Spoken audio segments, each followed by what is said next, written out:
Sobrang init nga ng panahon ngayon. Kaya naman, naisipan namin pumunta sa ilog at mag-picnic. Siyempre, at doon na rin kumain.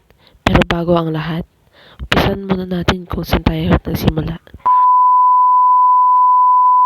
Alas 4 ng umaga nagising na yung kapatid ko. Ganito kasi dito sa probinsya, pero bago yun, magkakape muna tayo. Gusto ko lang palang i-shoutout yung nagbigay sa atin ng orange na to. Meron din siyang pa-jacket na ganito. Kasi nga kakatapos lang ng Valentine's Day. Kaya hindi tayo nabokya. So we're heading to Sapa. Sapa!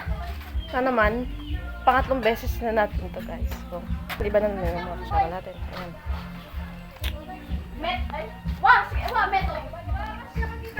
Kasama kong pumunta doon itong mga pamangkin ko. At bago yun, tumaan muna kami dito sa manggahan ni Apong Linda. At shoutout nga pala sa umakyat ng mangga.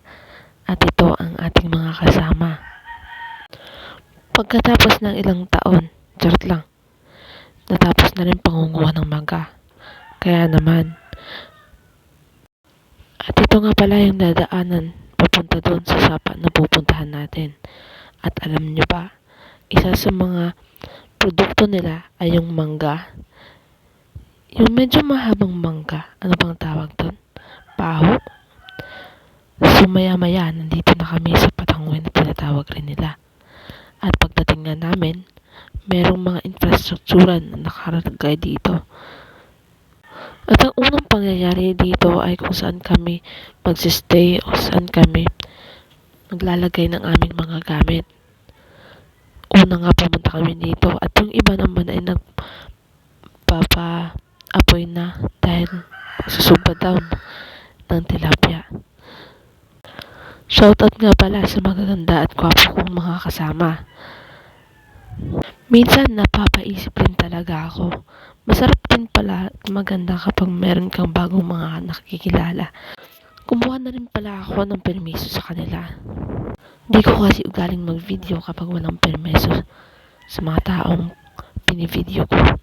Kaya nung sinabi nilang okay lang daw. Vlog yan. Hello guys, this is my vlog. Nagluluto kami ng talapia na naman, bossing. Oh, ano dito na? Laga!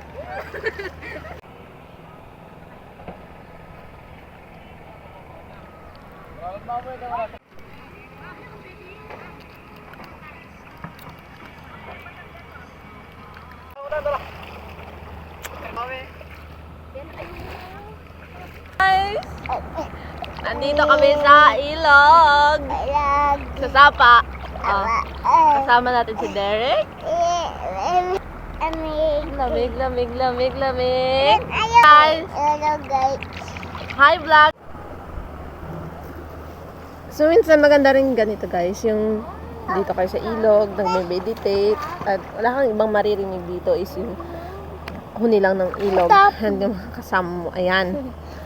Pagkatapos ng malatagal na pagtatampasaw sa ilog, makakaramdam ka talaga ng gutom. Kaya naman, yung iba nating kasama naghihintay na sa pagkain na ihahanda pagkatapos maluto. Pero tingnan muna natin tong kabataan na nandito sa ilog. Hindi lang matatanda yung nag-e-enjoy, pati rin naman sila. Ni ayaw na ngang umalis sa ilog ng mga kabataang ito. At yung iba nating kasama, kumuha na pala ng dahon ng saging dahil mag-bottle fight tayo. Itong bottle fight, ito yung tawag sa mga pagkain na ilalatag sa dahon ng saging at dun kayo kakain ng magkakasama. Kung familiar kayo sa Kapampangan, meron din pala silang buro na tinatawag. Noong una, akala ko hindi masarap. Pero nung tikman ko, yung amoy lang pala, yung hindi masarap. Pero sobrang solid ng pagkagawa guys. Kaya masarap pala kapag isasawsaw mo siya sa gulay. At nung umuwi na kami, pagkatapos namin kumain, ito na yung mga mukha namin. Parang stress, haggard. Ganon yung epekto. Pero masaya kapag naliligo ka sa Sapa. Siya nga pala, yung madadaanan mo dito ay mga tubuhan. isa rin ito sa produkto dito sa kanilang komunidad. At kung anong masasabi ko sa experience na to, solid talaga. Yung simbahan pala dito nila guys, agad mong makikita dahil katabi lang nito yung elementarya. Kaya kung magsisimba ka, matatagpuan mo talaga to agad-agad. At sa bawat biyahe, sana wag niyong kakalimutang magdasal muna bago pumunta.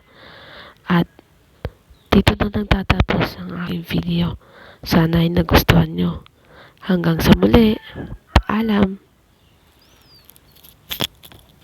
Shoutout nga pala kay Roldan, Michael, Batalia, and Saisi.